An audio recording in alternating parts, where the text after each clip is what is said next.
नमस्कार, अस्सलाम वालेकुम, सत श्री अकाल आप लोगों को।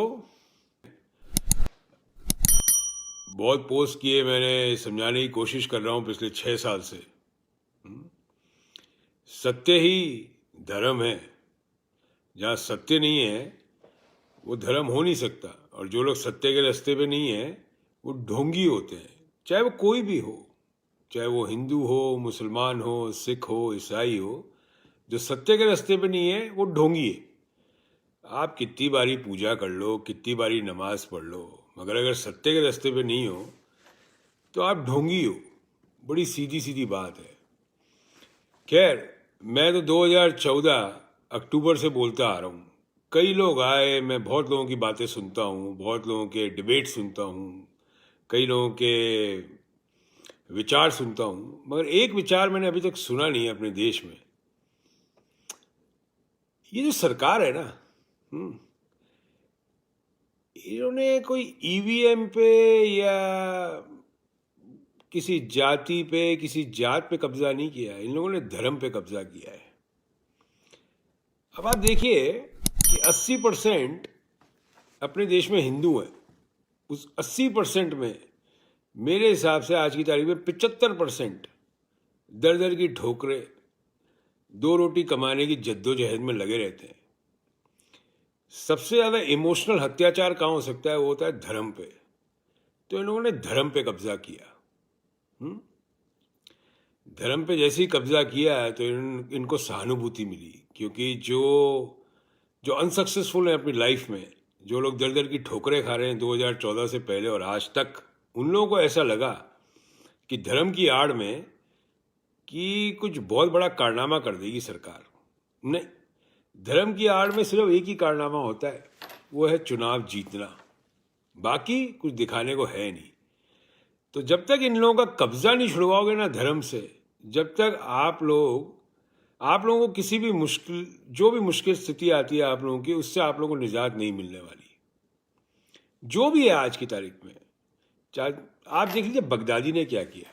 बगदादी, जो सबने सुना होगा, बगदादी, ओसामा बिन लादेन, इन लोगों ने क्या किया था? इन लोगों ने ऐसे लोगों को पकड़ा था मुस्लिम कम्युनिटी में, जो लोगों को पता नहीं था कि वो आगे जाके क्या करने वाले हैं। उन्होंने सहानुभूति बटोरी थी, है? धर्म की आड़ में आतंकवाद क्रिएट किया था। आज की तारीख में भी यही हो रहा है। ये एक पंडित है, कोई सरस्वती, यति सरस्वती, मेरे हिसाब से आतंकवादी है ये। हम तो खुला बोलते हैं, जो आतंक फैलाता है वो आतंकवादी होता है। आतंक का क्या परिभाषा होती है? जो आपको डराता है वो आतंकवादी होता है। बड़ी सीधी सीधी बात है।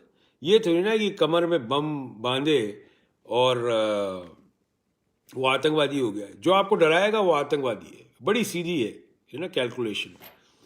तो आज की तारीख में ये जो आदमी कर रहा है, जो भी है, ये पंडित शंडित जो भी है, मुझे नहीं पता कौन है ये, मगर ये आतंकवादी है। कहीं भी जिस देश के अंदर लॉ काम कर रहा हो ना, वहां ये लोग सरवाइव कर ही नहीं सकते। अब देखिए, मजे की बात यह है कि फरमान जारी होते हैं। मैं तो बहुत ओपनली बोलता हूँ, खुले में बोलता हूँ। आप लोगों को पता है 2014 जो मेरे से जुड़े हुए हैं सब लोगों को पता है, मैं बहुत खुले में बोलता हूँ। मैं कोई घुमा फिरा के बोलने की मेरी आदत नहीं है। जब जब चुनाव होते हैं तब तब ऐसे स्टेटमेंट कहीं ना कहीं से आते हैं। इसी को भी पोलराइजेशन बोलते हैं। हम लोगों को कई बार प्रॉब्लम हो जाती है आप लोगों से। आप लोगों का एक स्टेटमेंट हम लोगों को 2 कदम पीछे करने को कर देता है मजबूर, क्योंकि ये जो कट्टर हिंदू हैं ये हमारे पीछे पड़ जाते हैं। फिर हम क्या करें? मगर वो बदलाव आ नहीं सकता, क्योंकि आज की तारीख में तमंचा दे दिया गया है कि रात को 9 बजे बैठ के इसके अंदर बातें करते रहो, इसका कोई हल नहीं निकलने वाला। तो मैं आज की तारीख में आप लोगों को सिर्फ ये बात कह रहा हूं, जितने भी हिंदू भाई हैं मेरे, जितने भी हिंदू भाई हैं, भाई तुम्हारे जो धर्म पे कब्जा हो चुका है, हम तुम्हें बता देते हैं, गारंटी तुम्हें बता देते हैं, तुम्हारे धर्म पे कब्जा हो चुका है। देश पे कब्जा हो या नहीं हो, देश बिके नहीं बिके, मगर धर्म रोज बिक रहा है। सियासत की आड़ में धर्म का बाजार लगाया जाता है, ठीक है? जब धर्म का बाजार किधर लगाया जाता है? जहाँ पे ग्राहक बहुत होते हैं। ग्राहक कौन है? हिंदू हैं अपने देश में। मुसलमान नहीं है, सिख नहीं है, ईसाई नहीं है, हिंदू है। और हिंदू बेरोजगारी, अगर आज की तारीख में बेरोजगारी देखी जाए तो हिंदुओं में सबसे ज़्यादा बेरोजगारी है, क्योंकि आबादी में भी हिंदू ज़्यादा है, तो बेरोजगारी भी हिंदुओं की ज़्यादा होगी। अगर बेरोजगारी हिंदुओं की नहीं है तो उनको रिलीजन की, धर्म की अफीम चटा दो। वही अफीम ये सरकार चटाती रहती है और ये चाटते रहते हैं। इन लोगों को ये नहीं पता, मैंने कई बार ये अपने वीडियो में बात कही है, ये जितने कट्टरपंथी हैं, ये जो भी है ना, ये हिंदू शेर, एक तो ये इंसान से जानवर कब बन गए मुझे ये समझ में नहीं आती। ये जो हिंदू शेर है आज की तारीख में, ये 2 कौड़ी के हैं, 2 कौड़ी के लोग हैं। हम तुम्हें गारंटी बताते हैं, इनकी माँ ने 25,000 रुपये की धोती मांग ली ना दिवाली पे, तो ये नंगे घूमते फिरते हैं, अपने घर की 4 दीवारी पे नजर आएंगे। इन लोगों की ये औकात है। सोशल मीडिया, हमने तो एक मुहिम चालू कर रखी है, मोहब्बत के दंगे।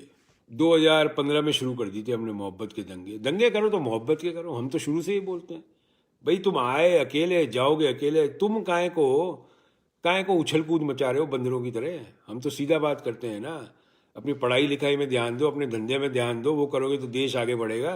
ये जो धर्म की अफीम चाट ली तुम लोगों ने, इससे तुम्हारा क्या होने वाला है। और मुझे बड़ी हैरानी होती है यार, मैं आप लोगों को बताता हूँ, मैं कई लोगों की प्रोफाइल पे जाता हूँ, छत डलाने के पैसे नहीं है आज की तारीख में, छप्पर के नीचे बैठे हैं और ज्ञान पेलते रहते हैं राजनीति का।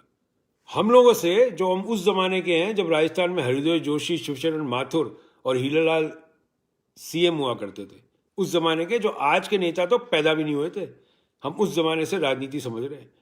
तो भाई, राजनीति हर किसी की खीर नहीं होती, इसके लिए अनुभव का जरूरत होता है, अंधभक्ति नहीं, अनुभव। जिनको अनुभव होता है ना, वो राजनीति समझते हैं, जिनको अनुभव नहीं होता ना, वो अंधभक्ति करते हैं। समझ जाओ, तो अंधभक्ति करते रहेंगे, ठीक है। और तुम्हारी जिंदगी, और मैं तो हरदम का है, 2014 में, जो आज की तारीख में 18 साल का लड़का था 2014 में, मुझे बताओ आज 7 साल हो गए हैं, वो 25 साल का हो गया, 24 साल का हो गया। तूने अपनी जिंदगी में हासिल क्या किया आज तक भाई? प्रधान सेवक अमेरिका आते हैं ना, तो उनकी जो जलसा होता है, उस जलसा में कभी ये भी नजर मारना, ये तो तुम सुनते हो कि प्रधान सेवक क्या बोल रहे हैं, मगर उस जलसे में भी नजर मारना कि किस उम्र के लोग वहां बैठे हैं।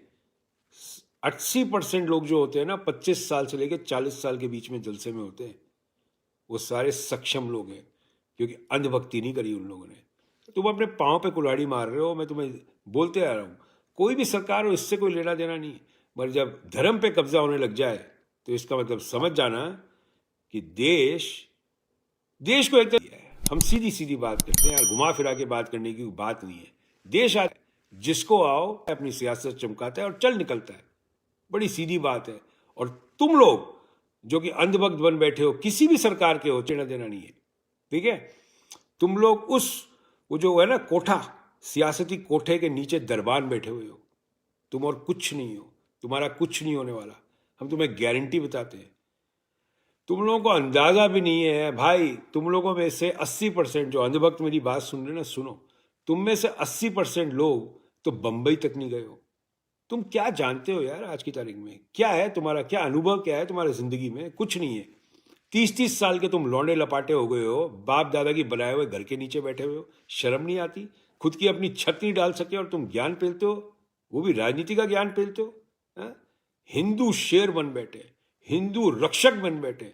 श्री राम का कोई ईमेल या फोन नंबर आया था तेरे पास? फोन आया था क्या श्री राम का तेरे पास कि तू मेरा धर्म बचा, मैं मुश्किल में आने वाला हूं? श्री राम का कोई ईमेल है, कुछ है? तुम लोगों को अफीम चटा दी गई है धर्म की, और तुम लोग अपनी बर्बादी का कारण तुम खुद हो, कोई सरकार नहीं है, तुम खुद हो, ठीक है।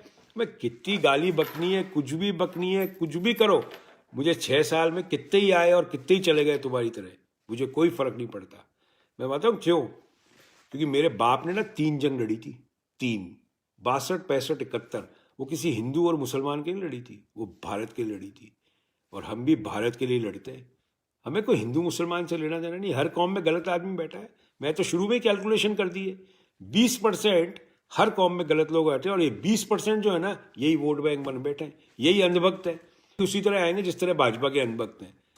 ये जुगलबंदी चल रही है, जुगलबंदी, ये जुगलबंदी को नहीं तोड़ोगे ना, तुम्हारी कमर टूट जाएगी भविष्य की, हम तुम्हें गारंटी करते हैं, गारंटी। तुम लोगों को अंदाजा भी नहीं है दुनिया में तुम्हारी उम्र के लोग आज की तारीख में क्या कर रहे हैं, तुम्हें कोई अंदाजा नहीं है।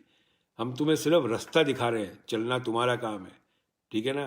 हम कोच हैं, हम तुम्हें बता सकते हैं कि ऑफ स्टंप से निकलती हुई गेंद को छोड़ देना।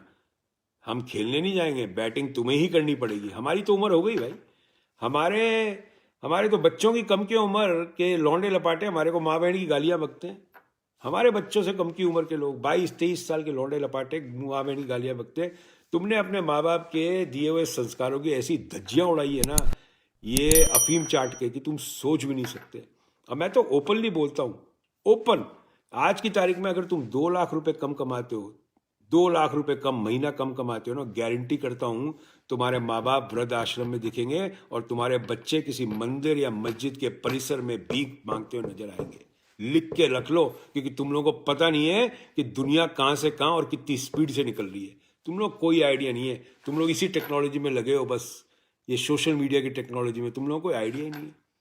तो अगर तुम्हें इस सरकार से निजात पानी है ना, तो इनका कब्जा जो धर्म पे कर रखा है ना, उससे छुटकारा लेना पड़ेगा। ये तुम्हें कोई नहीं बोला पूरे भारत में आज की तारीख में।